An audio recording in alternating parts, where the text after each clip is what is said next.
विश्व प्रसिद्ध पखाल दिवस उपलक्षे आपण मानक सांगरे शेयर करबा पई नै कि आसीछि पखाल थाली दही छुंक पखाल सांगरे पागजोगर लिस्ट टिके बेसी सेही भितरु पखाल सांगरे जमिला भली किछिटा रेसिपी बनेछि। सेथिरु आलू भर्ता, लेउटिया साग भजा, बड़ी चूरा, टमाटो बाइगण आउ सिझा आलूर गोटे पाग, माछ मंजी पकोड़ा, माछ फुटका भजा, कलरा चिप्स, चिंगुड़ी भजा, लुणी सुखुआ मसला आउ माछ मसला, पोहला माछ गोटा भजा आउ आमर भाकुर माछ छणा। चलते एबे रेडी करबा आमर पखाल थाली पई सबु रेसिपी।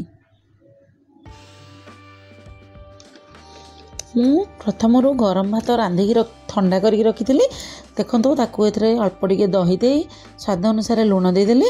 एबे आमे यार छुंक प्रस्तुत करनेबा। तड़का पैन गरम करी सुखिला लंका, सोरिष, कंचा लंका ए सब फुटीगला पर भृषंग पत्र दे आमे याको छुंक प्रस्तुत करनेबा। एबे याको भात रे पके देबा। एबे भात रे लेंबू भाले, काकुड़ी, अदा आंब अदा टिके ग्रेट करके दे देबा। एबे हमर रेडी हो गला दही छुंक पखाल।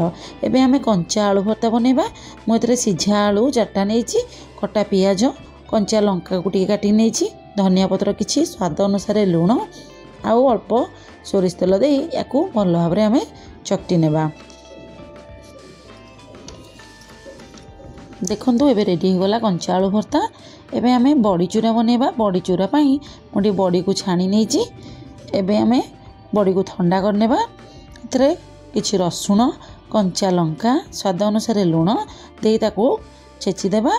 तापर एथरे आमे बड़ी पके देबा, धनिया पत्र, सोरिष तेल दे आउ किछि समय याकू छेची देबा। देखंतु हमर एबे रेडी हो गला बड़ी चूरा।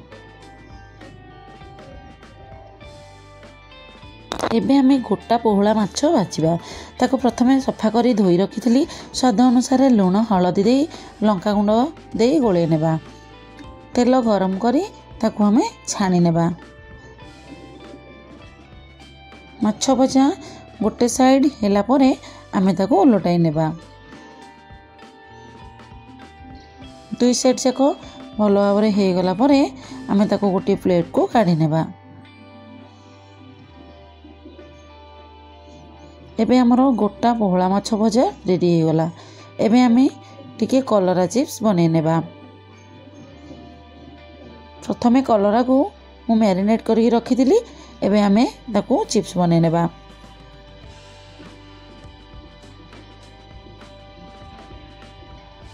देखंतु कलरा चिप्स मध्ये हमरो रेडी हो गला।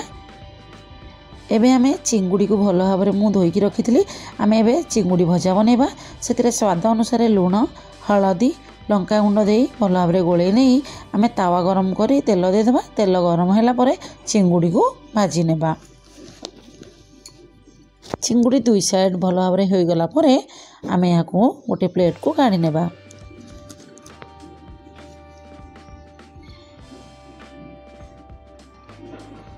देखो एबे चिंगुड़ी भजा रेडी हो गला। एबे आमे भाकुर माछ साधा आमे खाली लुण हळदी गोले छाणीबा। एथरे आमे स्वाद अनुसार लुण, हळदी गुंड, लंका गुंड दे गोले नेछि ताको आमे एबे छाणी नेबा।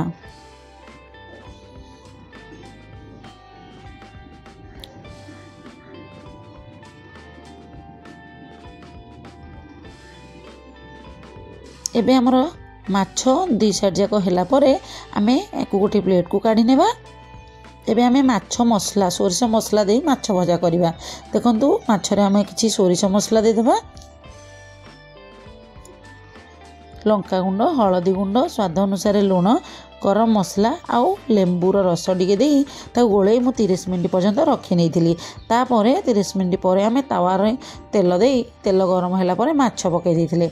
माछ को आमे कवर करी करी लो फ्लेम रे आमे दुई साइड जगह भल भाव रे होला पर्यंत भाजी नेबा।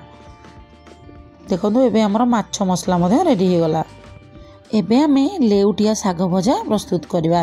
कड़े रे तेल गरम करी आमे सुखिला लंका, सोरिष छुंक करनेबा। तापर काटिकी रखिथिबा पियाज को देदेबा। मुझे किसी आलू बैगण को छोट छोट कर काटिकी नहीं ताकू देदेली।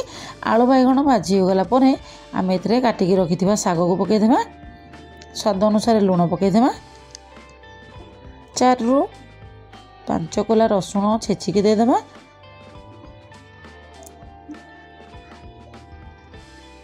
साग आमर हो आसला बेलू आम बड़ी भजा रखी ताकू टिके हाथ में गुंड करके पकेदेबा। एबे आमर लेउटिया साग भजा रेडी हो गला। एबे आम लुणी सुखुआ मसला बनैबा।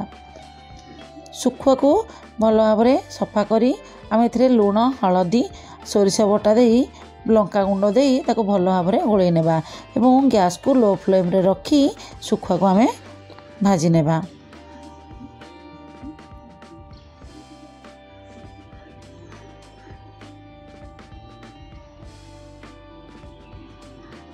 एबे हमर सुखुआ मसला रेडी हो गला। पखाल सांगरे पाग नहले तार मजा आसीबनी। सेथिपई टमाटो पोड़ा बैगण पोड़ा आउ आलू सिझा कंचा लंका धनिया पत्र रसुण दे गोटे पाग रेडी करनेबा।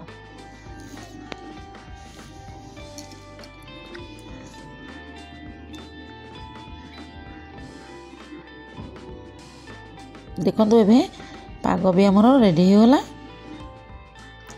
एबे चलतु पखाल सांगरे बनैथिबा रेसिपी सबू आम एबे रेडी करनेबा।